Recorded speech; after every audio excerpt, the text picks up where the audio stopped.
Hello friends, આજે આપણે ધોરણ 12 ચેપ્ટર નંબર 6 વિદ્યુત ચુંબકીય પ્રેરણમાં આત્મપ્રેરકત્વ એક નવો મુદ્દો છે, તેના તરફ આગળ વધીએ.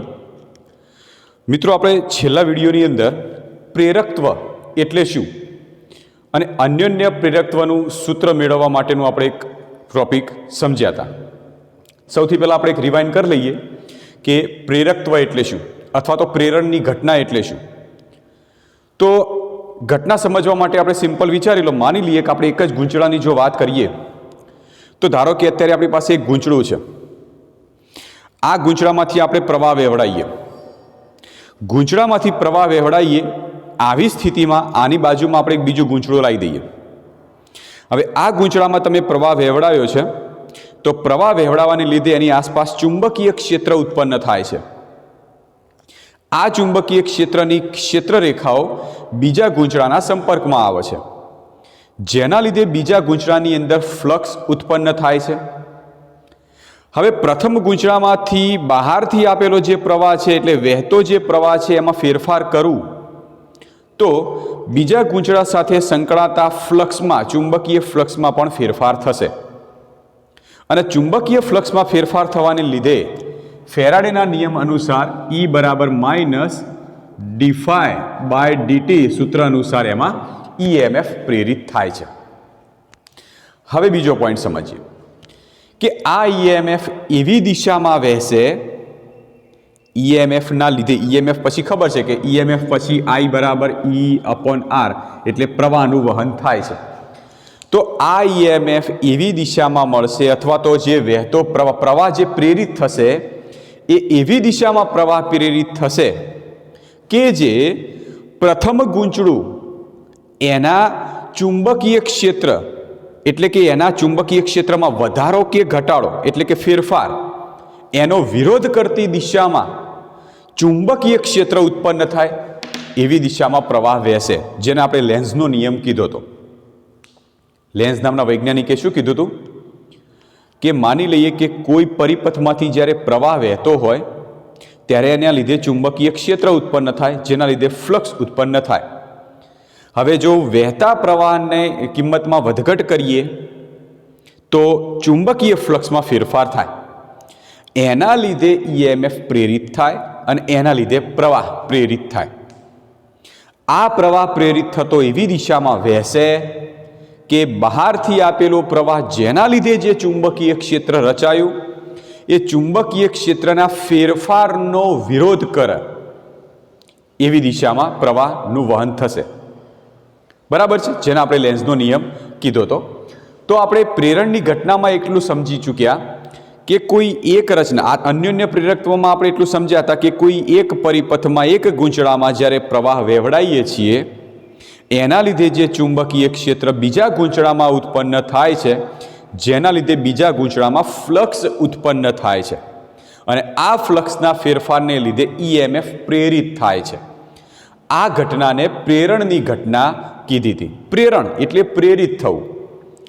એકના લીધે બીજામાં કંઈક પ્રેરણા મળતી હોય, કંઈક પ્રેરિત થતું હોય, જેમ કે EMF પ્રેરિત થતું હોય કે પ્રવાહ પ્રેરિત થતો હોય. તો એ અન્યોન્ય પ્રેરકત્વની વાત હતી. અન્યોન્ય પ્રેરકત્વ એમાં આપણે જોયું હતું તો બે ગૂંચળાનો આપણે ઉપયોગ કરતા હતા. અન્યના લીધે બીજાની અંદર EMF પ્રેરિત થવું. તો અન્યોન્ય પ્રેરકત્વમાં આપણે બે ગૂંચળાનો ઉપયોગ કરતા હતા, જેમાંથી એકમાં પ્રવાહ વહેવડાવતા હતા અને બીજામાં EMF પ્રેરિત કરતા હતા.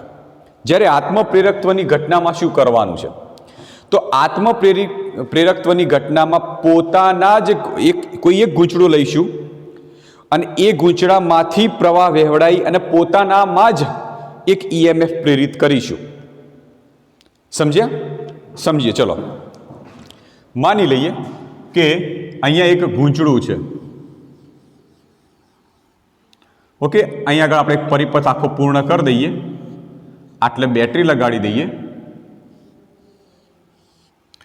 જે બેટરી લગાડીએ છીએ એ ચલિત બેટરી લગાડીએ એટલે કે એના EMF, એના વોલ્ટેજમાં ફેરફાર કરી શકીએ એવી, જેના લીધે બહારથી જે પ્રવાહનું વહન થશે એમાં પણ ફેરફાર થશે.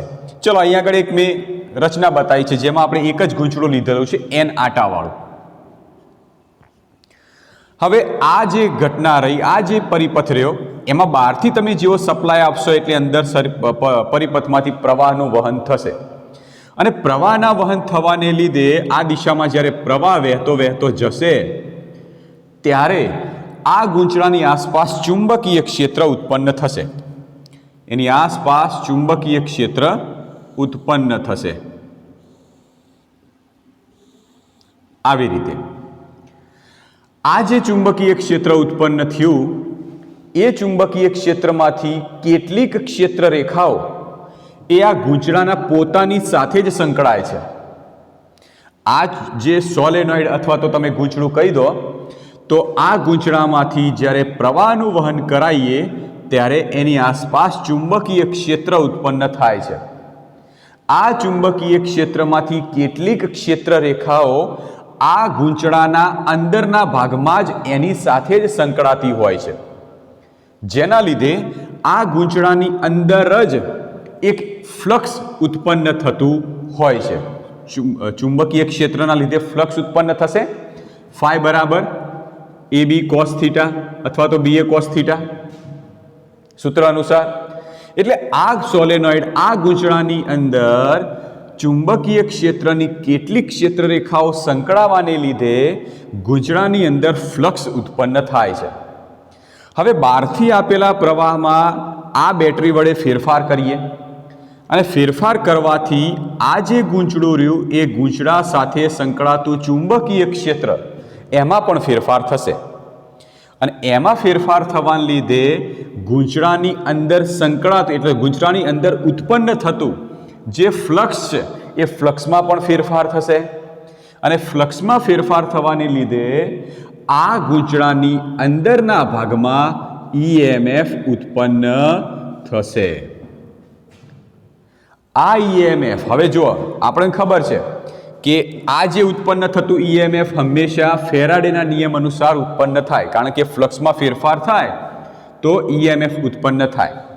હવે ખાસ સમજો, જે EMF ઉત્પન્ન થશે આ અથવા તો આ જે EMF ઉત્પન્ન થશે એના લીધે પ્રેરિત થતો જે પ્રવાહ છે એ પ્રવાહ બહારથી આપેલા જે પ્રવાહ એના લીધે મળતું જે ચુંબકીય ક્ષેત્ર છે એનો વિરોધ કરતું હોય એવી દિશામાં હશે અને વિરોધ કરતી દિશામાં હોવાને લીધે આવા EMFને આપણે બેક EMF તરીકે ઓળખીશું. બેક એટલે વિરોધ કરતો. જે બહારથી પ્રવાહ વહેવડાવીએ છીએ એનું જે ચુંબકીય ક્ષેત્ર ઉત્પન્ન થાય છે તો એનો વિરોધ કરતી એના ફેરફારનો વિરોધ કરતી દિશામાં જે EMF ઉત્પન્ન થાય જેને પ્રેરિત EMF કહીએ છીએ, આ EMFને આપણે બેક EMF પણ કહીશું. તો ઘટનામાં એકદમ સિમ્પલ આપણને ખબર પડી ગઈ કે આત્મપ્રેરકત્વમાં કોઈ એક જ ગૂંચળું લીધું, આ ગૂંચળામાં બહારથી તમે પ્રવાહ આપ્યો ત્યારે આ જ ગૂંચળાની અંદર ચુંબકીય ક્ષેત્ર સંકળાયું. આ ચુંબકીય ક્ષેત્રના લીધે અંદર ફ્લક્સ ઉત્પન્ન થયું. હવે બહારથી આપેલા પ્રવાહમાં ફેરફાર કર્યો તો અંદર સોલેનોઇડના અંદરના ભાગમાં ફ્લક્સમાં પણ ફેરફાર થયો અને અંદરના ભાગમાં ફ્લક્સમાં ફેરફાર થવાને લીધે અંદર EMF પ્રેરિત થયું. આ ઘટનાને આપણે પ્રેરણની ઘટના કહીશું અને પોતાના જ ગૂંચળાની અંદર એક જ ગૂંચળાની અંદર પ્રવાહ વહેવડાવવાને લીધે ફ્લક્સમાં ફેરફાર થયો તો આ ઘટનાને પ્રેરણની ઘટના તરીકે ઓળખીશું. ઓકે, તો આત્મપ્રેરણની ઘટના શું છે તો આપણે થોડી લેખિતમાં સમજૂતી લઈ લઈએ. તો આકૃતિ એમના એમ રાખીએ છીએ તો ખબર પડી ગઈ કે ભાઈ પ્રેરણ એકદમ આખું ચેપ્ટર તમે જો જોશો તો એક જ ટોપિક આવે છે. કોઈ એક ગૂંચળામાં પ્રવાહ વહેવડાવો તો બીજા ગૂંચળાની અંદર ચુંબકીય ક્ષેત્ર સંકળાશે જેના લીધે ફ્લક્સ ઉત્પન્ન થશે. હવે પ્રથમ ગૂંચળામાં જો પ્રવાહમાં ફેરફાર કરો તો બીજા ગૂંચળામાં ચુંબકીય ફ્લક્સમાં ફેરફાર થાય જેના લીધે EMF ઉત્પન્ન થાય જેના લીધે પ્રવાહ પ્રેરિત થાય. આ જ ઘટના આખા ચેપ્ટરની અંદર આપણે સમજ્યા છીએ. તો આપણે આત્મપ્રેરણની ઘટના શું છે એ પહેલાં આત્મપ્રેરણની ઘટના સમજીએ. તો આપણે આ રીતે લખી શકીએ, જ્યારે n આંટાવાળા ગૂંચળામાં પ્રવાહ વહેવડાવવામાં આવે છે ત્યારે તે ગૂંચળાના અંદરના ભાગમાં ચુંબકીય ક્ષેત્ર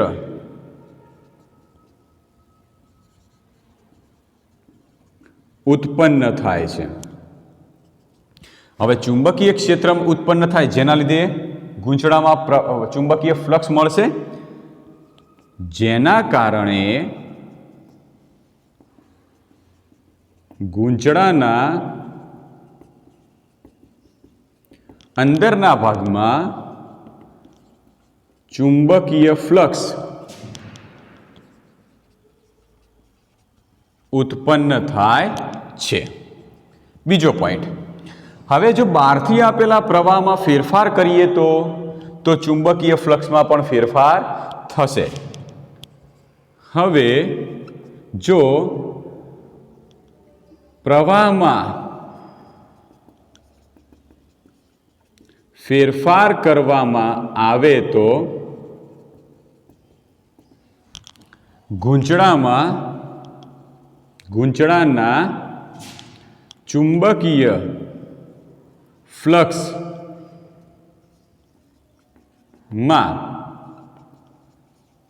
ફેરફાર થાય છે. હવે ચુંબકીય ફ્લક્સમાં ફેરફાર થાય તો શું મળે? તો EMF પ્રેરિત થશે, જેના કારણે ગૂંચળામાં EMF પ્રેરિત થાય છે. તો આમ આ EMF પ્રેરિત થવાની જે ઘટના રહી એ ઘટનાને આપણે આત્મપ્રેરણની ઘટના કહીશું. તો આ ઘટનાને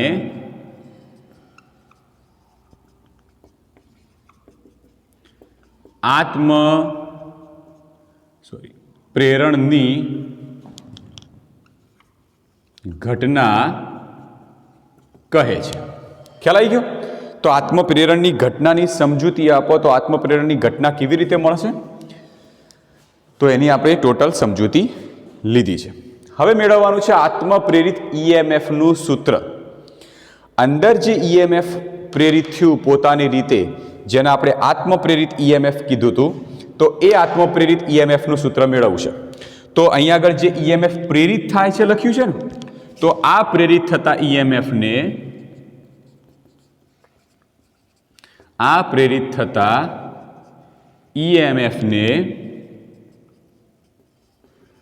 આત્મપ્રેરિત EMF કહે છે, જેને એનું બીજું નામ છે બેક EMF પણ કહે છે. બેક EMF કેમ?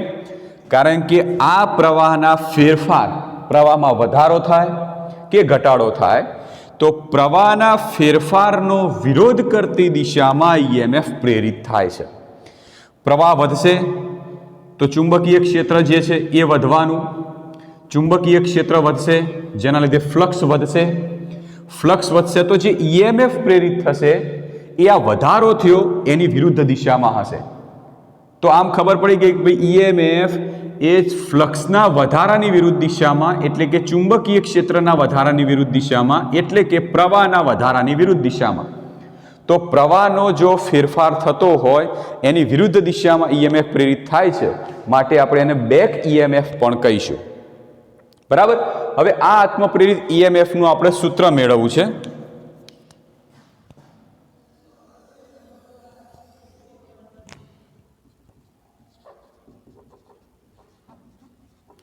આત્મપ્રેરિત EMF નું સૂત્ર ચલો કેવી રીતે મેળવીએ? તો ચલો EMF નું જો સૂત્ર મેળવવું હોય તો હમણાં આપણે જોયું કે જો EMF નું સૂત્ર મેળવવું હોય તો ફ્લક્સનો ફેરફાર આપણે જરૂરી જોઈશે. ચલો અહીંયા સમજીએ ઘટનામાં શું થાય છે. તમને ખ્યાલ હોય તો અન્યોન્ય પ્રેરકત્વમાં આપણે એવું સમજ્યા હતા કે આ એક ગૂંચળું આ માની લો આ બીજું ગૂંચળું છે. હવે આ પ્રથમ જે ગૂંચળું હતું આપણે આ બીજું ગૂંચળું લઈ લઈએ. પ્રથમ જે ગૂંચળું હતું એમાંથી જ્યારે પ્રવાહ I વહેવડાવીએ છીએ એના લીધે ચુંબકીય ક્ષેત્ર ઉત્પન્ન થાય છે. આ ચુંબકીય ક્ષેત્ર એ બીજા ગૂંચળાના સંપર્કમાં આવે છે. બીજા ગૂંચળાના સંપર્કમાં આવશે એટલે બીજા ગૂંચળામાં ફ્લક્સ ફાઈ ઉત્પન્ન થશે. હવે જો પ્રથમ ગૂંચળાના પ્રવાહમાં વધારો કરું તો બીજા ગૂંચળા સાથે સંકળાતા ચુંબકીય ક્ષેત્રમાં વધારો થાય, જેના લીધે ફ્લક્સમાં પણ વધારો થશે. જો પ્રવાહમાં ઘટાડો કરું તો બીજા ગૂંચળાના ફ્લક્સમાં પણ ઘટાડો થશે. તો આના માટે આપણે અન્યોન્ય પ્રેરકત્વમાં એક સૂત્ર લાવ્યા હતા કે બીજા ગૂંચળામાં ઉત્પન્ન થતું ફ્લક્સ એ પ્રથમ ગૂંચળાના પ્રવાહ આઈના સમપ્રમાણમાં હોય છે. સેમ એવી રીતે આત્મપ્રેરકત્વમાં પણ બહારથી આપેલો પ્રવાહ જો વધારશો તો આની અંદર સંકળાતું ચુંબકીય ક્ષેત્ર વધી જશે, જેના લીધે ફ્લક્સ વધી જશે. જો બહારથી આપેલો પ્રવાહ ઘટાડી દેશો તો અંદર ચુંબકીય ક્ષેત્ર ઘટી જશે, માટે ફ્લક્સ પણ ઘટી જશે. તો ટૂંકમાં એમ કહી શકાય કે આત્મપ્રેરણની ઘટનામાં ઉત્પન્ન થતું ફ્લક્સ એ આ ગૂંચળામાંથી વહેતા પ્રવાહ I એના સમપ્રમાણમાં હોય છે. જેમ અન્યોન્ય પ્રેરકત્વમાં આપણે સંબંધ શું લાવ્યા હતા? ફાઈ ચલે છે I. એવી જ રીતે આત્મપ્રેરણમાં પણ કહી શકીએ કે આ પ્રવાહ I એ ગૂંચળામાં ઉત્પન્ન થતા ફ્લક્સના સમપ્રમાણમાં છે. પણ જો ગૂંચળામાં n આંટા હોય તો n ફાઈ ચલે છે I. તો અહીંયા લખીએ આપણે કે n આંટાવાળા ગૂંચળામાં ઉત્પન્ન થતું ફ્લક્સ એ ગૂંચળામાંથી વહેતા પ્રવાહના સમપ્રમાણમાં હોય છે. બરાબર? તો એના માટે શું લખી શકીએ કે n આંટાવાળા ગૂંચળામાં ઉત્પન્ન થતું ફ્લક્સ એટલે n ફાઈ એ કોના સમપ્રમાણમાં? એમાંથી વહેતા પ્રવાહ એટલે I ના સમપ્રમાણમાં હોય છે. બરાબર છે? હવે આપણે જેમ અન્યોન્ય પ્રેરકત્વમાં સમપ્રમાણતાનો અચળાંક કાઢ્યો હતો ત્યારે કોઈ અચળાંક મૂક્યો હતો, તો સમપ્રમાણતાનું ચિહ્ન કાઢી દઈએ તો n ફાઈ બરાબર હવે આપણે કોઈ એક અચળાંક મૂકવો પડશે, જ્યાં પેલામાં m મૂકતા હતા, મ્યુચ્યુઅલ ઇન્ડક્શનની ઘટના હતી. અહીં આગળ આપણે આત્મપ્રેરણની ઘટના છે, માટે આપણે L અચળાંક તરીકે લઈશું, જ્યાં L ને આપણે કહીશું L બરાબર ગૂંચળાનું આત્મપ્રેરકત્વ. L શું છે? ગૂંચળાનું આત્મપ્રેરકત્વ. ચલો L વિશે થોડી માહિતી લઈ લઈએ. તો L ને કરતા બનાવો તો શું થશે? L બરાબર n phi by I. L બરાબર n ફાઈ બાય I થશે. આના ઉપરથી આપણે એનો એકમ બનાવીએ. આના ઉપરથી એકમ બનાવીએ. ઓકે, આનો એકમ શું થશે? L. L ને કહેવાશે ગૂંચળાનું આત્મપ્રેરકત્વ. તો એકમ બનાવીએ. ઉપર છે ફ્લક્સ અને નીચે છે પ્રવાહ. તો ફ્લક્સનો એકમ થશે વેબર પ્રતિ, નીચે પ્રવાહ છે માટે એમ્પિયર. તો વેબર પ્રતિ એમ્પિયર એ ગૂંચળાના આત્મપ્રેરકત્વનો એકમ થશે. ચલો આના ઉપરથી મારે વ્યાખ્યા બનાવી છે. આના ઉપરથી વ્યાખ્યા બનાવી છે તો શું બનાવાય? તો છેદમાં રહેલી રાશિને આપણે એકમ સ્વરૂપે વાંચીએ છીએ. તો ગૂંચળાના એકમ પ્રવાહ દીઠ ઉત્પન્ન થતા ચુંબકીય ફ્લક્સને ગૂંચળાનું આત્મપ્રેરકત્વ કહેવાય. ગૂંચળાના એકમ પ્રવાહ દીઠ ગૂંચળામાં ઉત્પન્ન થતા ચુંબકીય ફ્લક્સને ગૂંચળાનું આત્મપ્રેરકત્વ કહેવાય. તો અહીં આગળ લખીએ કે ગૂંચળાના એકમ પ્રવાહ દીઠ ગૂંચળામાં ઉત્પન્ન થતા ચુંબકીય ફ્લક્સને ગૂંચળાનું આત્મપ્રેરકત્વ કહે છે. બરાબર. તો આપણે આત્મપ્રેરકત્વની એક વ્યાખ્યા આપણે આ રીતે સમજી ચૂક્યા છીએ. આને આપણે સમીકરણ 1 કહી દઈશું. હવે સમીકરણ 1 જે રહ્યું, આ સમીકરણ 1 આપણે ફરીથી લખીએ.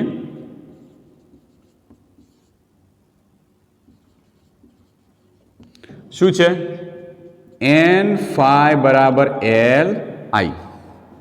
હવે અહીંયા જો કે જો આ પરિપથમાં બહારથી આપેલા પ્રવાહમાં હું ફેરફાર કરું તો બહારથી આપેલા પ્રવાહમાં ફેરફાર કરું તો અંદર જે ચુંબકીય ફ્લક્સ ઉત્પન્ન થશે phi, એમાં પણ ફેરફાર થશે. તો આપેલ સમીકરણ 1 ને સમય પ્રત્યે એનું વિકલન કરી દઈએ. સમીકરણ 1 નું સમય પ્રત્યેનું વિકલન કરીએ તો શું થશે? તો સમીકરણ 1 નું સમય પ્રત્યે વિકલન કરતા therefore d by dt into n phi બરાબર d by dt l i. હવે n તો ગૂંચળામાં આટાની સંખ્યા અચળ માટે 12 લઈ લો. n into d phi by dt. હવે l તો અચળાંક છે તો એને પણ 12 લઈ લો. l into di by dt. હવે n into d phi by dt બરાબર શું લખી શકાય? n into d phi by dt. ફેરાડેના નિયમ અનુસાર શું લખી શકાશે? e d phi by dt એટલે n into d phi by dt બરાબર લખી શકાશે માઇનસ e પ્રેરિત EMF. therefore માઇનસ e બરાબર l into di by dt માટે e બરાબર minus l into di by dt. તો આ પ્રેરિત EMF જેને બેક EMF પણ કહીશું, જેનું સૂત્ર આપણને મળ્યું છે. આ સૂત્રની અંદર ઋણ નિશાની આપણને એવું બતાવે છે કે પ્રેરિત થતું EMF અથવા તો બેક EMF એ પ્રવાહના ફેરફારનો વિરોધ કરતી દિશામાં હશે. પ્રેરિત EMF એ પ્રવાહના ફેરફારનો વિરોધ કરતી દિશામાં હશે. ક્લિયર? તો આપણે આત્મપ્રેરિત EMF નું સૂત્ર અહીંયા મેળવી ચૂક્યા છીએ. ઓકે, હવે મારે એક કામ કરવું છે કે આના ઉપરથી જેમ આ સૂત્ર ઉપરથી આત્મપ્રેરકત્વ એની વ્યાખ્યા બનાવી, એનો એકમ બનાવ્યો, એવી જ રીતે આ સૂત્ર ઉપરથી મારે આત્મપ્રેરકત્વ એનો એકમ અને વ્યાખ્યા બનાવી છે. તો કેવી રીતે બનાવવું? તો આ સૂત્ર આપણે અહીંયા ફરીથી લખીએ કે E બરાબર minus l into di by dt. આમાંથી આપણે l ને કરતા બનાવો તો l બરાબર માઇનસ e છેદમાં di બાય dt થાય. ઓકે, તો આ આપણને એક આત્મપ્રેરકત્વનું એક બીજું સૂત્ર મળી ગયું. આના પરથી આપણે એનો એકમ બનાવીએ. એકમ શું થશે? ઉપર જો, ઉપર છે EMF. હવે EMF નો એકમ થાય વોલ્ટ, છેદમાં નીચે તમે જોશો તો પ્રવાહનો ફેરફાર છે સમય પ્રત્યેનો, તો એમ્પિયર પ્રતિ સેકન્ડ. તો એમ્પિયર પ્રતિ સેકન્ડ. તો આને લખાય કેવી રીતે? therefore વોલ્ટ ઇન્ટુ સેકન્ડ પ્રતિ એમ્પિયર, છેદનો છેદ અંશમાં જતો રહેશે. તો વોલ્ટ ઇન્ટુ સેકન્ડ પ્રતિ એમ્પિયર. એના પરથી વ્યાખ્યા બનાવીએ. વ્યાખ્યા કેવી રીતે બનાવીએ? જુઓ કે આની અંદર di બાય dt આપણે શું કરીએ કે di બાય dt બરાબર 1 એકમ લઈ લઈએ. di બાય dt બરાબર 1 એકમ લઈ લઈએ. ઉત્પન્ન થતું EMF પણ 1 વોલ્ટ લઈ લઈએ. તો આના ઉપરથી આત્મપ્રેરકત્વનો જે એકમ છે એની વ્યાખ્યા આપણને મળશે. આપણે કામ કરવું છે, મારા આત્મપ્રેરકત્વની વ્યાખ્યા બનાવી છે. તો કેવી રીતે બનાવજો? પરિપથમાં પ્રવાહના ફેરફારનો એકમ દર, પરિપથમાં પ્રવાહના ફેરફારનો એકમ દર દીઠ પ્રેરિત થતા ઈએમએફને ગૂંચળાનું આત્મપ્રેરકત્વ કહેવાય. ફરીથી, ગૂંચળા અથવા તો પરિપથમાં પ્રવાહના ફેરફારનો એકમ દર, નીચે છેદમાં આપણે એકમ શબ્દથી દર્શાવીએ છીએ, તો પરિપથમાં પ્રવાહના ફેરફારના એકમ દર દીઠ ગૂંચળામાં પ્રેરિત થતા ઈએમએફને ગૂંચળાનું આત્મપ્રેરકત્વ કહીશું. તો અહીંયા આગળ આપણે વ્યાખ્યા દર્શાવીએ. ગૂંચળામાં પ્રવાહના ફેરફારના એકમ દર દીઠ ગૂંચળામાં પ્રેરિત થતા ઈએમએફને ગૂંચળાનું આત્મપ્રેરકત્વ કહે છે. તો આત્મપ્રેરકત્વની આપણે ટોટલ 2 વ્યાખ્યાઓ, 1 અને 2 વ્યાખ્યાઓ જોઈ. આ બંને વ્યાખ્યાઓ ઉપર આધારિત 2 એકમો પણ જોયા, વેબર પ્રતિ એમ્પિયર, બીજો છે વોલ્ટ ઇન્ટુ સેકન્ડ પ્રતિ એમ્પિયર, અને ત્રીજો સૌથી મહત્વનો એકમ છે જે પ્રચલિત એકમ છે, જે સૌથી પ્રચલિત એકમ છે એલ, એનો એકમ છે હેનરી, જેનો આપણે સૌથી વિશેષ ઉપયોગ કરીએ છીએ, હેનરી. જેમ મ્યુચ્યુઅલ અન્યોન્ય પ્રેરકત્વ એમ, એનો એકમ હેનરી હતો, એવી જ રીતે આત્મપ્રેરકત્વ એલ, એનો પણ એકમ થાય હેનરી. અને હેનરીની જો વ્યાખ્યા બનાવી હોય તો આપણે કહી શકીએ કે પ્રવાહના ફેરફારનો દર 1 એકમ હોય અને પ્રેરિત થતું ઈએમએફ જો 1 વોલ્ટ હોય તો ગૂંચળાનું આત્મપ્રેરકત્વ 1 હેનરી છે તેમ કહેવાય. વ્યાખ્યા બનાવી હોય તો સિમ્પલ બની શકે છે. તો આ જે આપણે થિયરી જોઈ એ આત્મપ્રેરણની ઘટના તથા આત્મપ્રેરિત ઈએમએફ એના માટેનું સૂત્ર તથા આત્મપ્રેરકત્વની 2 વ્યાખ્યાઓ અને એના એકમો વિશેની ચર્ચા કરી. આપણે આ સૂત્ર સૌથી વધારે યાદ રાખવાનું છે તથા આ સૂત્ર સૌથી વધારે યાદ રાખવાનું છે. કોઈ પણ રચના, જેમ કે કોઈ લાંબો સોલેનોઇડ આપ્યો હોય કે ટૂંકો સોલેનોઇડ આપ્યો હોય, એનામાં જો આત્મપ્રેરકત્વ મેળવવું હોય તો નોર્મલી આપણે આ સૂત્રનો ઉપયોગ કરીશું. કોઈ પણ લાંબો સોલેનોઇડ હોય કે ટૂંકો સોલેનોઇડ હોય, એ ઘટનાની અંદર એ સોલેનોઇડમાં ગૂંચળામાં આત્મપ્રેરકત્વ મેળવવું હોય તો L બરાબર N∅I, આ સૂત્રનો આપણે વિશેષ ઉપયોગ કરીશું. બરાબર છે. ચલો આપણે બીજી એક થિયરી લઈ લઈએ કે લાંબો સોલેનોઇડ હોય એમાં આત્મપ્રેરકત્વનું સૂત્ર શું થાય. લાંબા સોલેનોઇડમાં આત્મપ્રેરકત્વનું સૂત્ર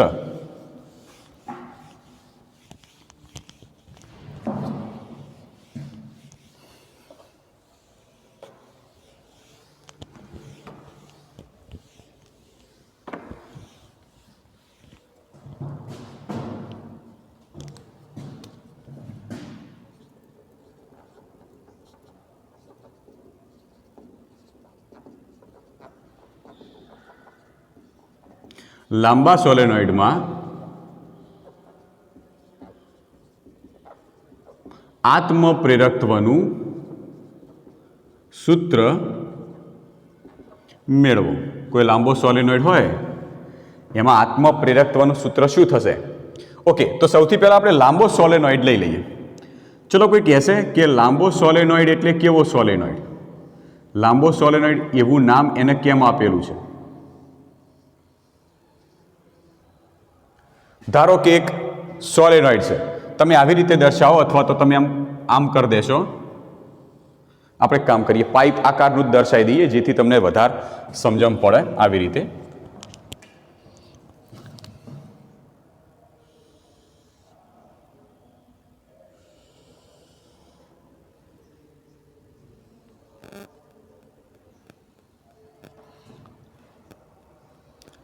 આ છે એક લાંબો સોલેનોઇડ.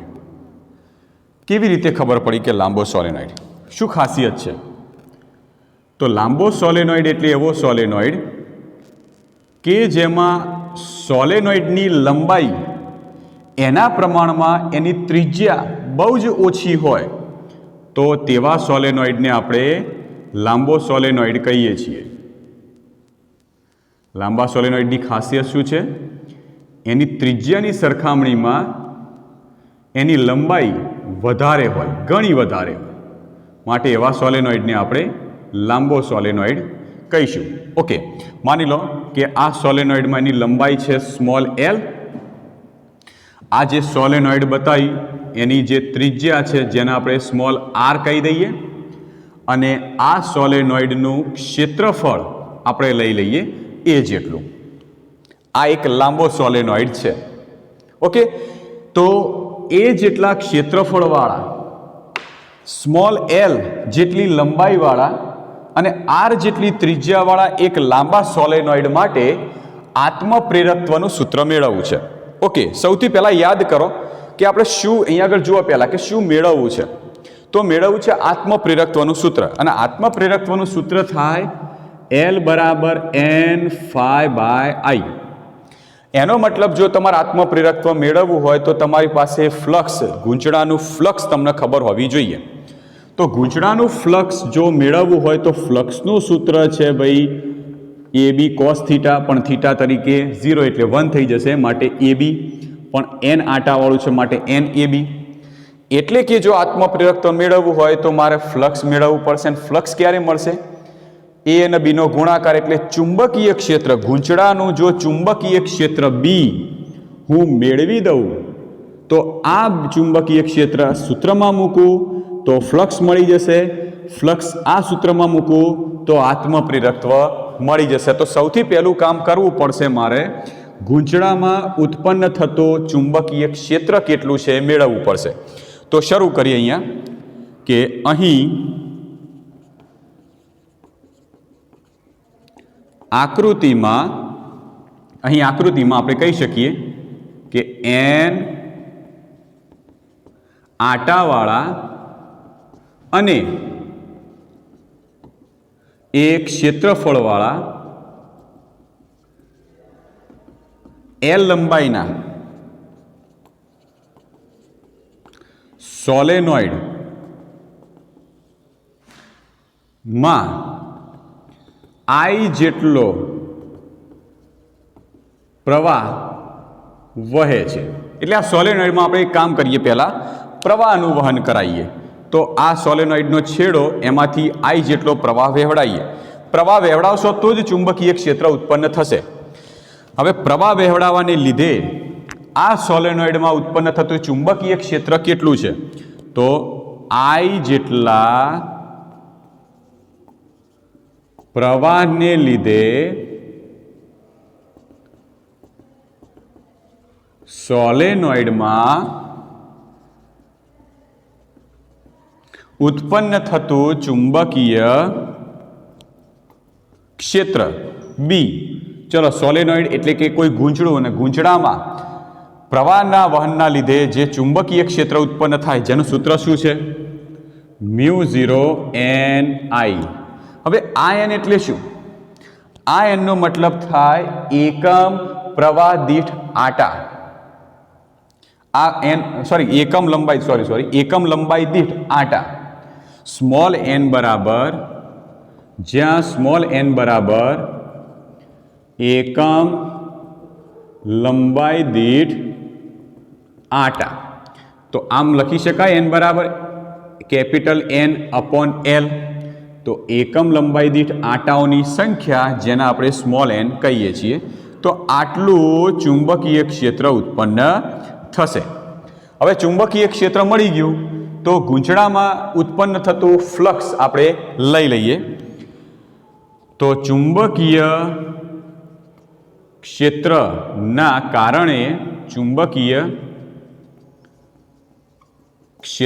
કારણે ગૂંચળા અથવા તો સોલેનોઇડમાં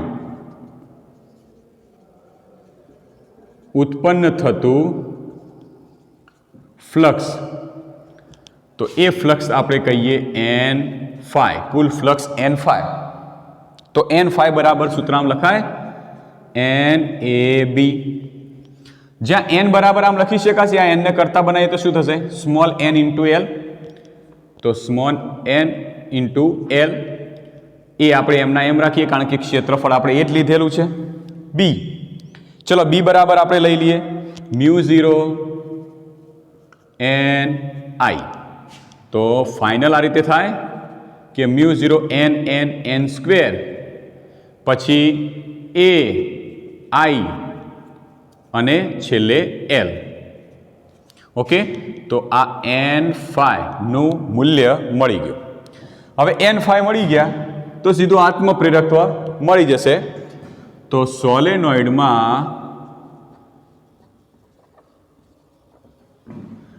ઉત્પન્ન થતું અથવા તો સોલેનોઇડનું આત્મપ્રેરકત્વ, સોલેનોઇડનું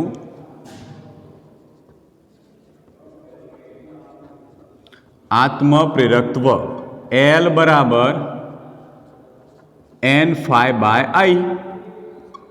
Therefore L બરાબર n5 μ0 n square AIL, μ0 n square AIL છેદમાં I. Therefore L બરાબર μ0 n સ્ક્વેર AI કેન્સલ, તો L. તો આ સૂત્ર મળ્યું એ લાંબા સોલેનોઇડમાં જ્યારે શૂન્યાવકાશ હોય, હવાનું માધ્યમ હોય એવા વખતે ગૂંચળાનું અથવા તો સોલેનોઇડનું આત્મપ્રેરકત્વ, જ્યાં μ0 શું છે? શૂન્યાવકાશની પરમિએબિલિટી. પણ માની લઈએ કે આ જે સોલેનોઇડ, આ ગૂંચળું જે છે એ કોઈ નરમ લોખંડના ગર્ભ ઉપર વીંટાળેલું છે અથવા તો કોઈ બીજા અલગ ધાતુ ઉપર વીંટાળેલું છે.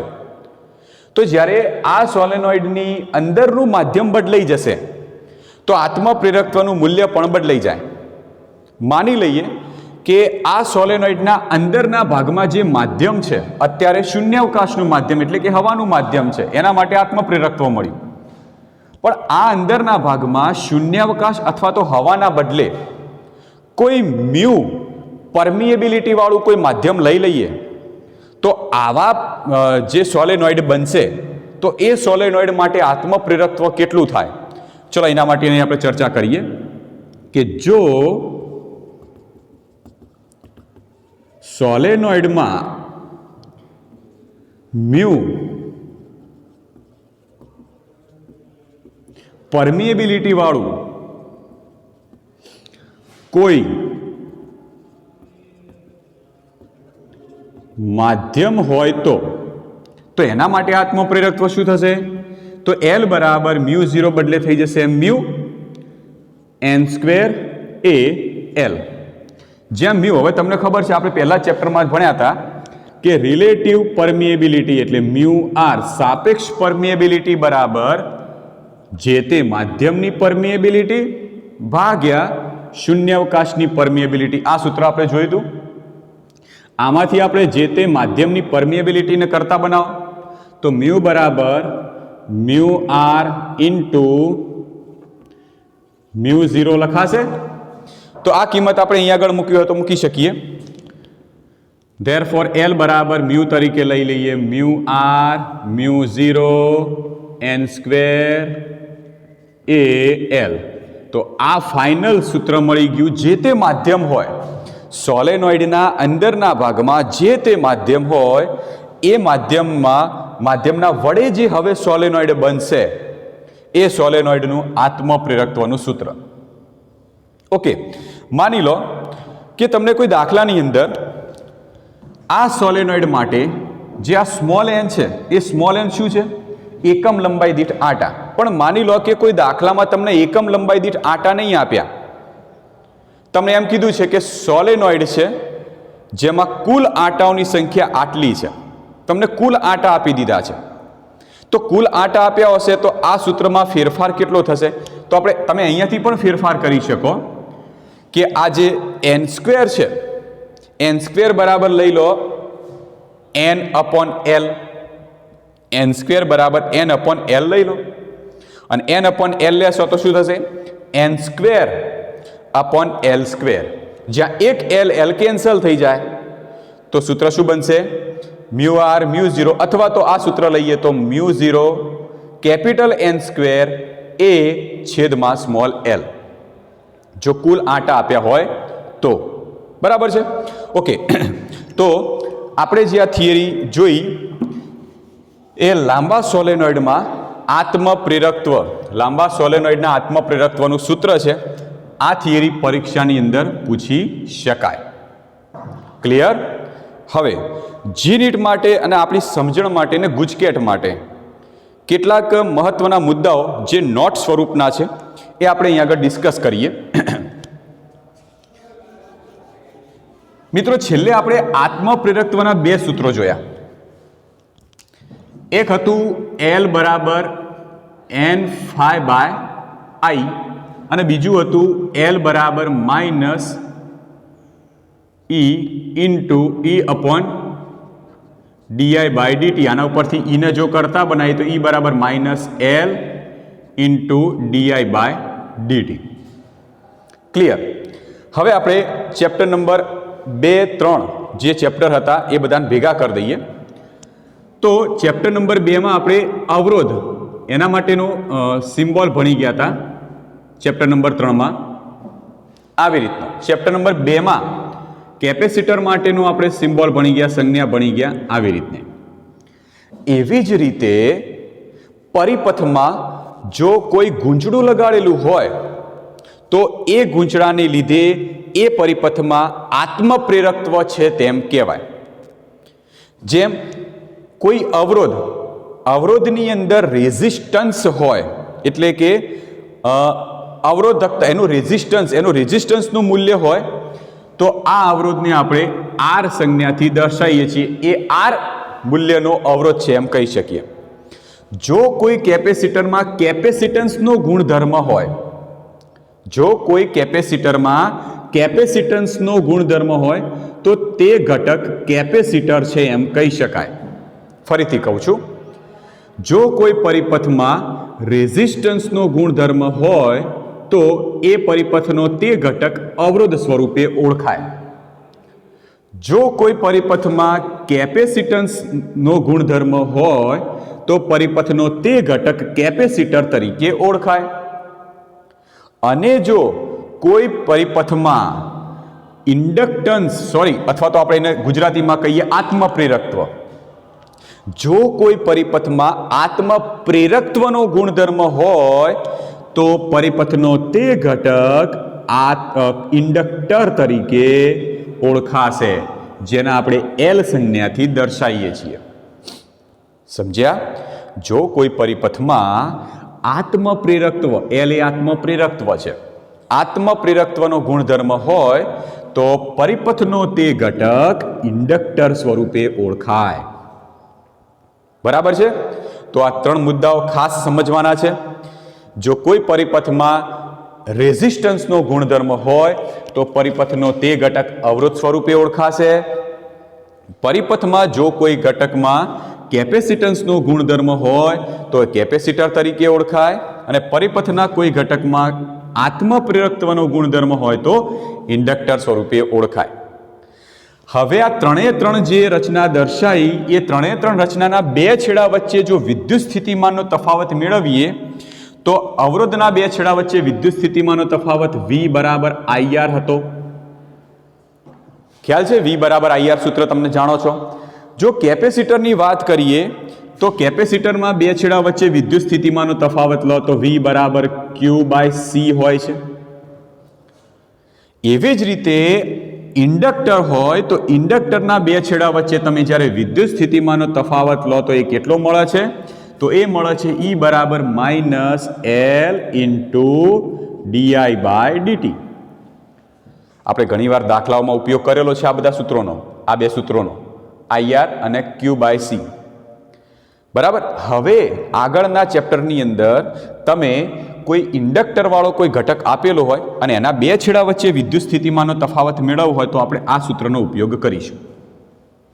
બરાબર? આ બેઝિક ઇન્ફોર્મેશન નેક્સ્ટ ચેપ્ટર માટે પ્રિપેરેશન માટે. ઓકે, તો આપણે આ ઇન્ડક્ટર વિશેની સમજૂતી મેળવવાની છે. ઇન્ડક્ટર એટલે શું અને ઇન્ડક્ટરમાં કેટલી ઉર્જાનો સંગ્રહ થાય છે તો એ માહિતી આપણે મેળવીએ. સૌથી મોસ્ટ ઇમ્પોર્ટન્ટ થિયરી, ઇન્ડક્ટર એટલે શું, ઇન્ડક્ટરમાં સંગ્રહિત ઉર્જાનું સૂત્ર U બરાબર 1/2 Li² મેળવો. સૌથી મોસ્ટ ઇમ્પોર્ટન્ટ થિયરી છે.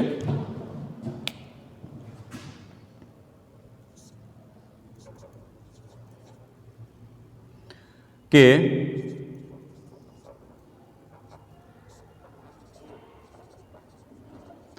ઇન્ડક્ટર એટલે શું, ઇન્ડક્ટરમાં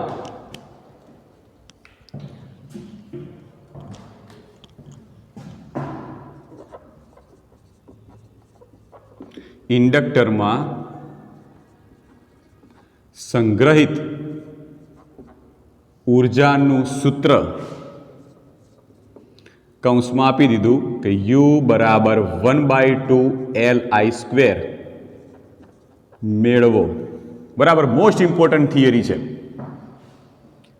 ગુજરાત બોર્ડમાં જ્યારે આપણે NCERTનો સિલેબસ નહોતો આવ્યો એના પહેલાં આ થિયરી બધા જ પેપરમાં હોતી ગુજરાત બોર્ડના.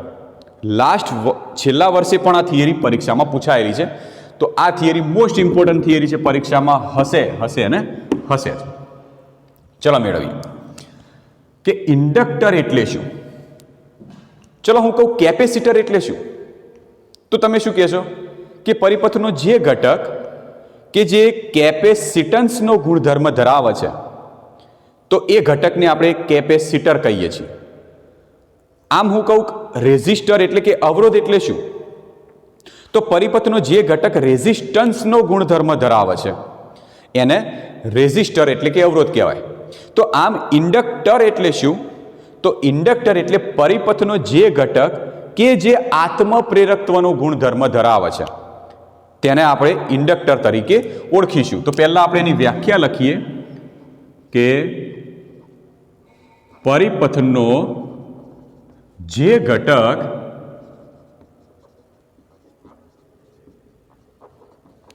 આત્મપ્રેરકત્વનો ગુણધર્મ ધરાવે છે તે ઘટકને ઇન્ડક્ટર કહે છે.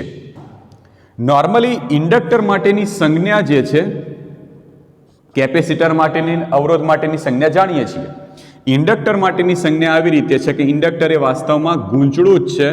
તો આવું એક ગૂંચળું આપણે દર્શાવીએ છીએ અને આ છે ઇન્ડક્ટરની સંજ્ઞા. જેમ કેપેસિટરની જો વાત કરીએ તો કેપેસિટરમાં બે પ્લેટ હોય છે, એક ધન વિદ્યુત ભારિત અને એક ઋણ વિદ્યુત ભારિત.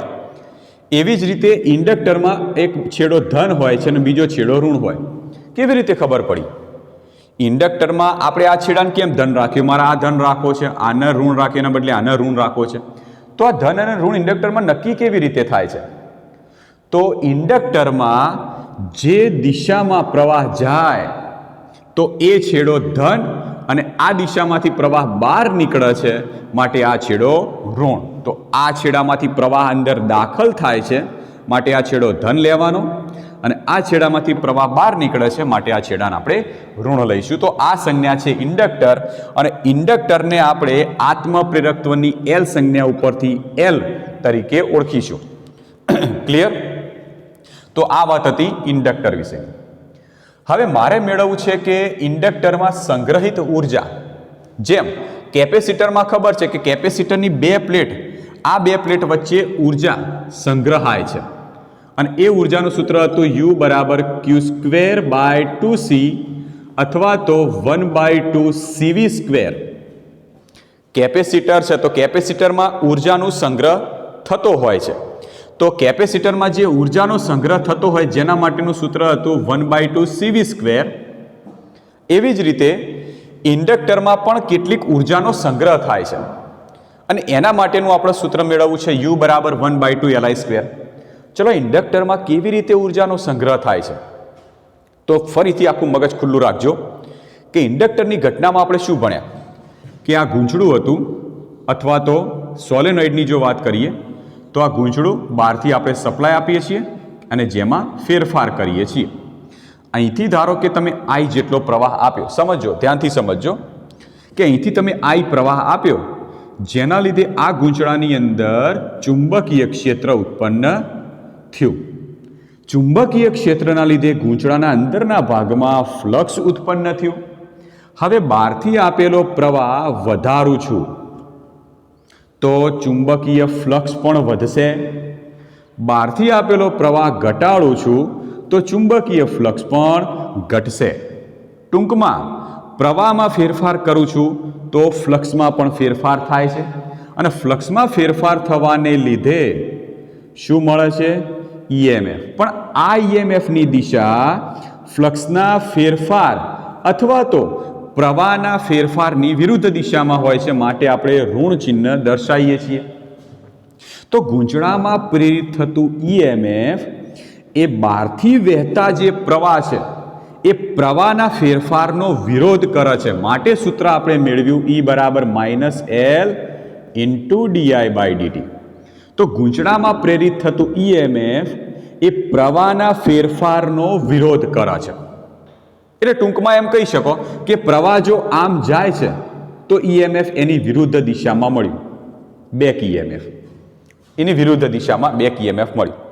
હવે જો મારા પરિપથમાં પ્રવાહ ચાલુ જ રાખવો હોય તો આઈ છે. હવે આ વિરોધ થાયનો મતલબ શું? માની લો કે તમે આ સીધા રસ્તા ઉપર આ દિશામાં જઈ રહ્યા છો, પરંતુ સામેથી પવન આવે છે અને તમે માની લો કે 10 કિલોમીટર પ્રતિ કલાકની ઝડપથી ચાલો છો, બરાબર છે, અને સામેથી પવન આવે છે અને તમારી સ્પીડ ઘટે છે, પણ તમારે 10 કિલોમીટર પ્રતિ કલાકની ઝડપ જાળવી જ રાખવી છે તો તમે વધારે દમ લગાડશો. સમજ્યા? એવી જ રીતે જો મારે અહીંથી પ્રવાહ જાળવી રાખવો હોય તો બેક ઈએમએફ વિરુદ્ધ કાર્ય કરવું પડશે અને આ કાર્ય સ્વરૂપની ઉર્જા આ ઇન્ડક્ટરમાં એટલે કે ગૂંચળામાં એક સ્થિતિ ઉર્જા સ્વરૂપે સંગ્રહ પામશે અને આ ઉર્જાનું સૂત્ર U બરાબર 1/2LI² આપણે મેળવવું છે. ક્લિયર? ખ્યાલ આવી ગયો? તો ઇન્ડક્ટરમાં ઉર્જા ક્યાંથી આવી?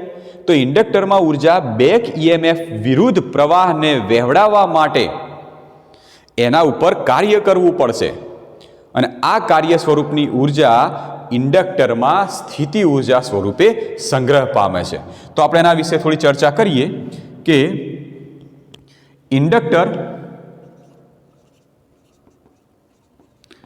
ઇન્ડક્ટરમાં પ્રેરિત થતું ઈએમએફ તેને બેક ઈએમએફ કહે છે. બીજો પોઈન્ટ, આ ઈએમએફની દિશા, આ ઈએમએફ એ ગૂંચળા પરિપથ અથવા તો તમે ગૂંચળું પણ કહી શકો, આ ઈએમએફ એ ગૂંચળામાં પ્રવાહના ફેરફારનો વિરોધ કરતી દિશામાં પ્રેરિત થાય છે. ઓકે, હવે ખબર છે કે પ્રવાહના ફેરફારનો વિરોધ કરતી દિશામાં પ્રેરિત થાય અને મારે પરિપથમાં જો પ્રવાહ આઈ વહેવડાવવો જ હોય તો બેક ઈએમએફ વિરુદ્ધ કાર્ય કરવું પડશે. જો પરિપથમાં આઈ જેટલો પ્રવાહ વહેવડાવવો હોય તો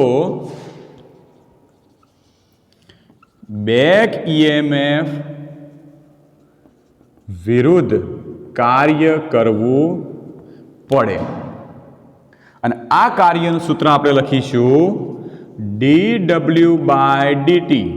કેમ ડી વાળું સૂત્ર વાપર્યું? કાર્ય તો w વાળું સૂત્ર આવે, પણ અહીંયા શું કરવાનું છે કે અહીંથી જ્યારે પ્રવાહ વહેવડાવીશું ત્યારે પ્રવાહમાં સૂક્ષ્મ ફેરફાર કરીશું.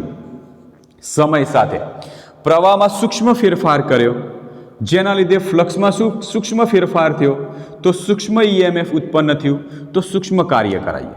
ફરીથી પાછો પ્રવાહમાં સૂક્ષ્મ ફેરફાર કરાવીએ, સૂક્ષ્મ ફ્લક્સમાં ફેરફાર થયો, સૂક્ષ્મ EMF ઉત્પન્ન થયું, તો સૂક્ષ્મ કાર્ય કરાવીએ. તો સૂક્ષ્મ કાર્ય કરાવતા કરાવતા આપણે I જેટલો પ્રવાહ આ ગૂંચળામાંથી વહેવડાવવાનો છે. માટે કાર્યમાં સમય સાથેનો ફેરફાર આપણે દર્શાવ્યો છે. પણ કાર્ય ભાગ્યા સમય, જેને તો આપણે પાવર P કહીએ છીએ, પાવર બરાબર કાર્ય ભાગ્યા સમય, એકમ સમય દીઠ થતું કાર્ય. અને પાવરનું બીજું પણ સૂત્ર જાણીએ છીએ કે પાવર P બરાબર VI. અહીંયા આગળ E છે માટે EI. આ Eનું ફક્ત મૂલ્ય જ દર્શાવીએ તો EI. તો પાવર P બરાબર dW/dt અને પાવરનું સૂત્ર P બરાબર VI, એના ઉપરથી આપણે આ કિંમત મૂકી છે. ઓકે, હવે Eની કિંમત લઈ લઈએ તો E બરાબર શું થશે? -L × di/dt. પણ માઇનસ કાઢી નાખીશું કારણ કે મૂલ્ય છે. તો L × di/dt × I. તો આમ સૂત્ર લખી શકીએ કે dW/dt બરાબર LI di/dt. છેદના dt કાઢી નાખો.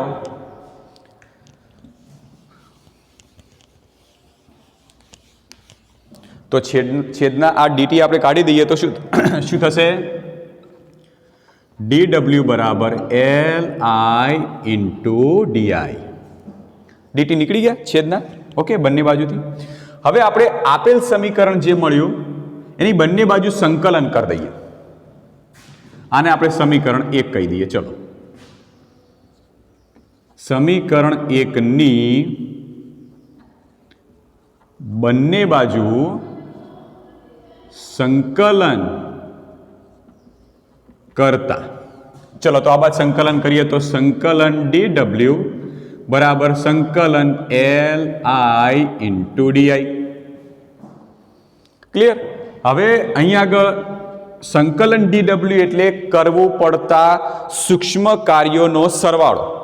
જે કુલ કાર્ય જેટલું થાય એના તો આપણે કુલ કાર્ય W કરી દઈએ. સૂક્ષ્મ કાર્યોનો સરવાળો કરો એટલે કુલ કાર્ય થાય. હવે અહીંયા આગળ જે સંકલન છે એની લિમિટ દર્શાવીએ. સંકલન લિમિટ કોની આવશે કે ફેરફાર શામાં થાય છે? પ્રવાહમાં. તો પ્રવાહ 0 થી લઈ આપણે I જેટલો કરવાનો છે. તો એ દરમિયાન જે સૂક્ષ્મ કાર્ય કરવું પડશે એ સૂક્ષ્મ કાર્યનો સરવાળો એટલે કુલ કાર્ય આપણે દર્શાવ્યું છે. તો લિમિટ આવશે પ્રવાહ 0 થી I જેટલો આપણે કરવો છે. હવે અહીંયા L જે છે એ તો અચળાંક છે, તો બહાર લઈ લઈએ. તો L સંકલન 0 થી I × I di. Therefore W બરાબર L I × di એનું સંકલન થશે I²/2 લિમિટ 0 થી I ની.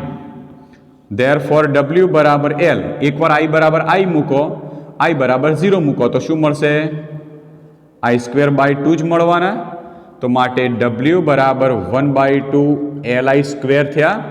અને જે કાર્ય કરવું પડે એ કાર્ય ઇન્ડક્ટરમાં સ્થિતિ ઉર્જા સ્વરૂપે સંગ્રહ પામશે. આ કાર્ય ઇન્ડક્ટરમાં સ્થિતિ ઉર્જા સ્વરૂપે સંગ્રહ પામે છે. Therefore સ્થિતિ ઉર્જા U બરાબર 1/2 LI². તો સૂત્ર મેળવી કાઢ્યું, U બરાબર 1/2 LI². હવે એક MCQ માટે એક પોઈન્ટ આપણે સમજીએ. આ જે સૂત્ર છે એ કોઈ ઇન્ડક્ટરમાં સંગ્રહિત સ્થિતિ ઉર્જાનું આપણને આ સૂત્ર મળ્યું છે. હવે આપણે જાણીએ છીએ કે યંત્રશાસ્ત્ર, મિકેનિક્સ, યંત્રશાસ્ત્રની અંદર કોઈ m દળવાળો પદાર્થ હોય, એ m દળવાળો પદાર્થ જ્યારે ગતિ કરતો હોય ત્યારે એ m દળવાળા પદાર્થમાં ગતિ ઉર્જા સંગ્રહ એટલે ગતિ ઉર્જા હોય છે. તો આપણે જાણીએ છીએ કે યંત્રશાસ્ત્રમાં m દળવાળા કોઈ પદાર્થની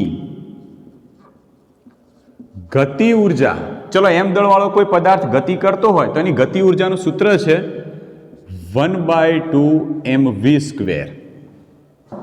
ઓકે, તો આ સૂત્ર આની સાથે સરખાઈએ તો સરખાવવાથી એવું માલુમ પડે છે કે જે જગ્યાએ ઇન્ડક્ટર એલ છે એ જગ્યાએ આ યંત્રશાસ્ત્રમાં સ્મોલ એમ એટલે કે દળ નામની એક ભૌતિક રાશિ છે.